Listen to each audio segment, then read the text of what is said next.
Bismillahirrahmanirrahim. Assalamualaikum warahmatullahi wabarakatuh. Alhamdulillah, alhamdulillahirabbil alamin. Assalatu wassalamu ala asrofil anbiya'i wal mursalin wa ala alihi washabihi ajmain summa amma ba'du. Baiklah, kami dari kelompok 10 perkenalkan, nama saya Reka Saputri dan teman saya Muhammad Iqbal. Di sini saya akan membacakan atau memaparkan materi yang berjudul Sembelihan non-muslim. Baik, pada pembahasan yang pertama yaitu pengertian penyembelihan. Menurut kamus Dewan berarti perbuatan menyembelih atau pemotongan. Menurut kamus Indonesia yaitu berarti memotong atau menggorek leher. Dalam bahasa Arab menggunakan kata al-zab. Bagi penulis kitab-kitab fikih menggunakan istilah al-zabah dari kata jama' al-zab yaitu memotong. Menggunakan kata al-zab karena terlalu banyak alat yang dapat digunakan untuk menyembelih hewan. Jadi di sini dikatakan fulanun zakiyun, artinya pemahaman sempurna. Yang dimaksud dengan kata ini di sini adalah penyembelihan hewan atau memotongnya dengan jalan memotong tenggorokannya atau organ untuk perjalanan makan dan minumnya. Oleh karena itu, hewan yang dihalalkan dimakan sekalipun tetap tidak bisa dimakan kecuali dengan melalui pemotongan. Selain itu, ikan itu ikan dan belalang. Hal yang paling penting adalah bertujuan untuk mematikan binatang agar bisa dimakan dengan cara baik. Yang kedua yaitu jenis-jenis penyembelihan. Penyembelihan dibagi menjadi 3 bagian, antaranya yang pertama al-zabbu, memotong leher sebelah atas hewan yang ditangkap oleh manusia untuk disembelih dengan persyaratan tertentu. Yang kedua al-nahru, yaitu memotong batang leher sebelah bawah hewan. Cara ini disunatkan untuk menyembelih unta, sedangkan hewan lainnya seperti sapi, kambing dan sejenisnya harus disembelih pada batang leher di atas. Terus yang ketiga yaitu al-akru, yaitu sembelih darurah atau biasanya disebut dengan terpaksa, yaitu dilakukan dengan cara melukai hewan dengan kekerasan yang membawa maut di mana-mana bagian badannya. Yang ketiga, dalil penyembelihan. Antara dalil yang mewajibkan menyembelih adalah seperti firman Allah dalam surat Al-Maidah ayat 5, yang artinya pada ini dihalalkan bagimu yang baik makanan atau sembelihan orang yang diberi Alkitab itu halal bagimu, dan makanan kamu halal pula bagi mereka, dan dihalalkan mengawini wanita yang menjaga kehormatan di antara wanita-wanita yang beriman dan wanita-wanita yang menjaga kehormatan di antara orang-orang yang diberi Alkitab sebelum kamu, bila kamu telah membayar mas kawin mereka dengan maksud menikahnya, tidak dengan maksud berzina, dan tidak pula menjadikan gundik-gundik. Jadi di sini barang siapa yang kafir itu sesudah beriman atau tidak menerima hukum Islam, maka hapuslah amalnya dan ia di hari kiamat termasuk orang-orang merugi. Jadi di sini makanan ini yang dimaksud ayat tersebut ini bisa diarahkan pada hewan sembelih atau makanan ahli kitab yang tidak kita yakin keharamannya. Jadi terlebih berjana yang biasa mereka gunakan untuk memasak makanan. Jangan sampai ada sesuatu yang membuat kita ragu. Jadi bejana itu telah dicuci. Kemudian Imam Syafi'i mengembangkan pembahasan pada bolehnya mengkonsumsi makanan ahli kitab yang tidak diketahui proses pembuatannya. Jika kita mengetahui adanya najis, bahwa binatang ternak yang diharamkan itu ialah darah, bangkai, daging babi yang disembelih untuk berhala, darah yang keluar dari tubuh sebagaimana tersebut dalam Al-Quran surat Al-An'am ayat 6. Hewan yang tercekik yaitu dipukul, yang jatuh yang ditunduk dan yang diterkam binatang buas adalah halal atau sempat disembelih sebelum mati. Al-azlam yaitu anak panah yang belum memakai bulu.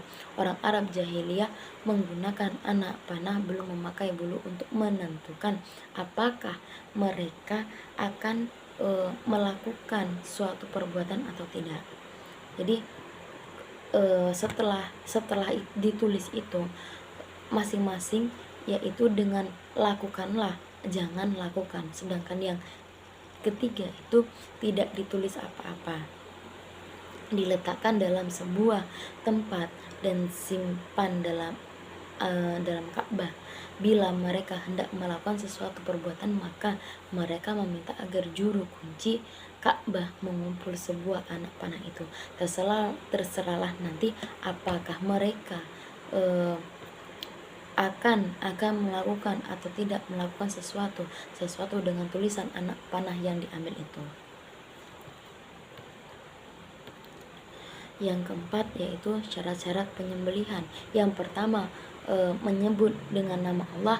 Para ulama berbeda pendapat dalam hal-hal ini. Yang pertama, seperti mazhab Hanafi, Imam al-Din Al-Samarqandi berkata, adapun syarat-syarat kehalalan dalam penyembelihan diantaranya adalah membaca bismillah saat menyembelih. Seandainya bismillah tersebut dengan sengaja dibaca, maka menurut mazhab kami hukumnya itu halal.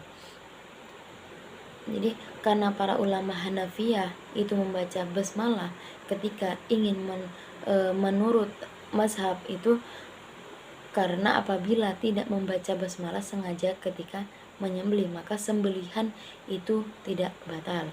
Jika tidak membaca basmalah itu karena lupa, maka sembelihnya halal. Yang kedua yaitu seperti mazhab Maliki yang biasanya bagaimana bacaan basmalah ketika menyembelih. Menurut Malik, beliau menjawab bahwa Imam Malik berkata, bismillah wallahu akbar.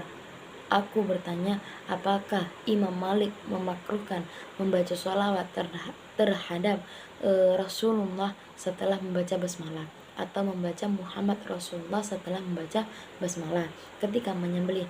Beliau menjawab, aku belum pernah mendengar dari Imam Malik sedikit pun tentang itu. Selanjutnya yaitu tentang mazhab Syafi'i. Dalam membaca atas sembelihan, jika ada zikir tambahan maka itu lebih baik. Jika tidak, memakruhkan adanya penambahan beserta bacaan basmalah ketika penyembelihan berupa bacaan sholawat, sholli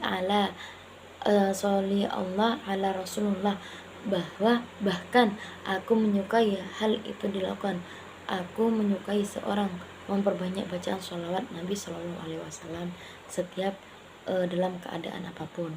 Jadi penyembelihan hewan tersebut bisa dikuasai dengan memotong hulkun dan mar'i sekiranya kehidupan hewan itu masih hayatun mustakirah, dengan menggunakan suatu yang melakukan yang bukan kuku dan tulang.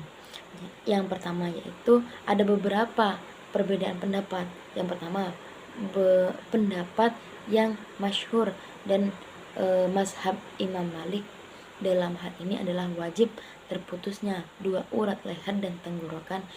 Itu kurang dari itu tidak sah. Yang kedua mengatakan harus 4-4-nya. Yang ketiga yaitu berpendapat cukup 2 urat leher saja, tidak ada perbedaan pendapat dalam mazhab Imam Malik. Selanjutnya yaitu menurut pendapat dan mewajibkannya, ada yang mengatakan seluruhnya dan yang lain mengatakan sebagian besarnya. Selanjutnya, sedangkan Abu Hanifah berpendapat yang wajib dalam penyembelihan adalah terputusnya 3 dari 4 bagian tanpa ditentukan, 2 urat leher dan tenggorokan, kerongkongan dan tenggorokan atau kerongkongan dan 2 urat leher. Selanjutnya yang kelima yaitu tata cara penyembelihan. Tata cara ini ada beberapa tata cara, yaitu ada 3. Yang pertama, binatang yang tidak disembelih melalui lehernya, maka haruslah dilakukan penyembelihan melalui leher tersebut. Yang kedua, binatang yang tidak dapat disembelih melalui lehernya, maka dalam keadaan seperti ini bisa dilakukan penyembelihan dengan cara yang paling bisa dilakukan, seperti dengan penembakan atau memanahnya. Terus selanjutnya yaitu yang keenam, penyembelihan disyaratkan seorang muslim atau ahli kitab, Yahudi atau Nasrani. Menurut syari ada 3 kelompok yang boleh dan tidak boleh disembelih, yaitu yang pertama adalah kelompok yang disepakati oleh menyembelih, seperti ada 5 syarat tadi, yaitu yang pertama Islam, yang kedua laki-laki, yang ketiga balik, yang keempat berakal sehat, yang kelima tidak menyanyiakan sholat. Selanjutnya kelompok yang disepakati tidak boleh menyembelih. Terus yang ketiga kelompok yang dipersilakan antara boleh menyembelih atau tidak. Jadi ada beberapa pendapat halal atau haramnya itu disembelih orang-orang tersebut.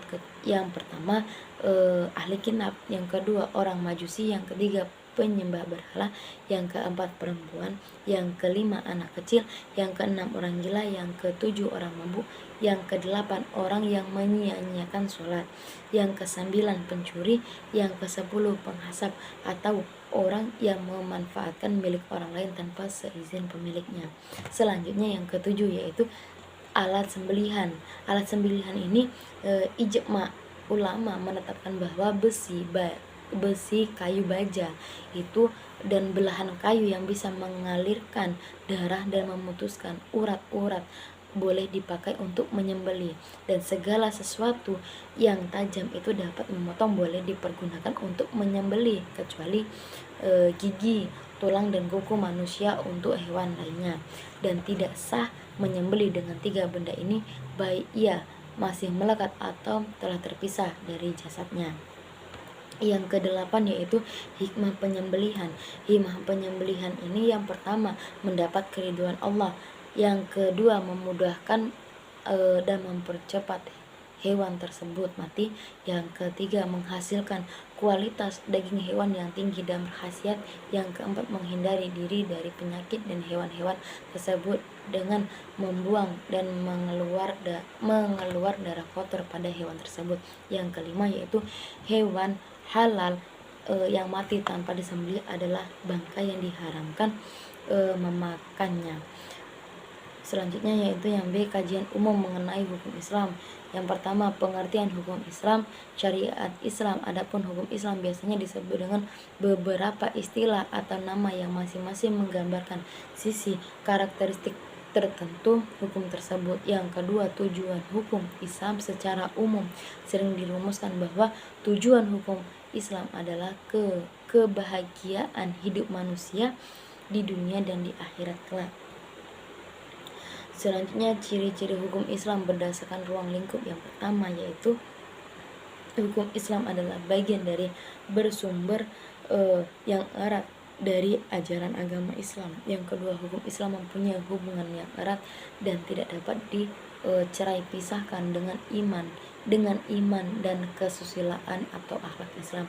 Yang ketiga yaitu hukum Islam mempunyai kunci yaitu syariah. Yang keempat, hukum Islam terdiri dari 2 bidang utama yaitu hukum ibadah dan hukum muamalah yang paling luas. Yang kelima, hukum istilah mempunyai struktur yang berlapis-lapis. Yang keenam, hukum Islam mendahulukan kewajiban dari hak, amal dan pahala. Yang ketujuh, hukum Islam itu dibagi menjadi 2. Yang pertama, hukum taklifi dan atau hukum taklif yaitu al-ahkam al-khamsah yang terdiri dari 5 kaidah jenis hukum, 5 penggolakan hukum yaitu al-jaiz, sunnah, makruh, wajib dan haram. Dan yang kedua adalah hukum madhi yaitu hukum yang mengandung sebab, syarat, halangan yang terjadi atau terwujudnya hubungan hukum. Jadi mungkin cuma sampai di situ pemaparan materi dari kelompok saya. Kurang lebihnya saya mohon maaf. Wassalamualaikum warahmatullahi wabarakatuh.